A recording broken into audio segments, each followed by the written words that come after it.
অনেকদিন পর দেশে ফিরেছি কাল রাতে। আর ফিরে আমার মনে হয় প্রথম যে কাজটা থাকে সেটার হচ্ছে কাপড় চোপড়গুলা ব্যাগ থেকে বের করা, তারপর সেগুলা ধুতে দেয়া। যেমন কাঁথা, জায়নামাজ, টাওয়াল, নিজেদের পরার টুকিটাকি কাপড়। তো যেগুলা মেশিনে দিতে হয় সেগুলো আমি সকালবেলা উঠে আগে মেশিনে দিয়ে দিলাম, আর যেগুলো হাতে ধুতে হবে সেগুলো বাইরেই রেখে দিলাম। তারপর নিজে একটা কফি খেয়ে নিয়ে হচ্ছে আমি মাংস বের করে রেখেছিলাম সকালবেলায়। ছোট বোন কালকে বলেছিল মনে আসো ইনশাল্লাহ দেখা হচ্ছে। আর আমি প্রতিবার ইন্ডিয়া থেকে এসে দেখি যে আমার রিলেটিভরা সবাই বাসায় এসে থাকে। তো যাই হোক, এবার আর কাউকে পাই নাই। ছোটো বোন আজকে আসতে পারে এরকমটা আমার মনে হচ্ছে। আর বড় বোন মানে দেশের বাড়িতে আছে, আপামনি ঢাকাতে নাই। থাকলে তো অবশ্যই চলে আসতো, আমি আসবার আগেই প্রতিবার ওরা বাসায় এসে থাকে। আসলে আপনজনরা এরকমই হয়। আমি প্রায় 16-17 দিন পর ঢাকা আসলাম, আর এসে সকালবেলা রান্নাঘরে ঢুকে আমার মনে হচ্ছে যে না, আমি কিছুই চিনতে পারছি না, কোথায় কোনটা আছে সব ওদের কাছ থেকে আমার জিজ্ঞেস করে করে জেনে নিতে হচ্ছে।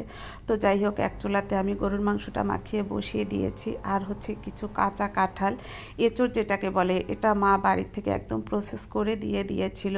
সেটা আমার আর খাওয়ার সময় হয়েছিল না, আজকে সেটা ওদেরকে বলেছি বের করো, চিংড়ি মাছ দিয়ে রান্না করে ফেলি। আর ডাউল তো প্রতিদিন লাগেই, এটা তো নতুন কিছু না, প্রতিদিন ডাউল রান্না করতে হয়। আর যেহেতু ছোটো বোনরা দুপুরবেলা আসবে কিনা ওরা আমাকে এখনও কনফার্ম করে নাই, আর আমিও আসলে মেসেজ দিয়ে নাই। আমি জানি ওরা আসবে, তবে দুপুরে হোক বা রাতে হোক। তো যার জন্য একটু বেশি বেশি করেই পরিমাণে রান্না করছিলাম, যে ওরা যাতে রাতে আসলেও আমার আর রান্নাঘরে ছুটতে না হয়।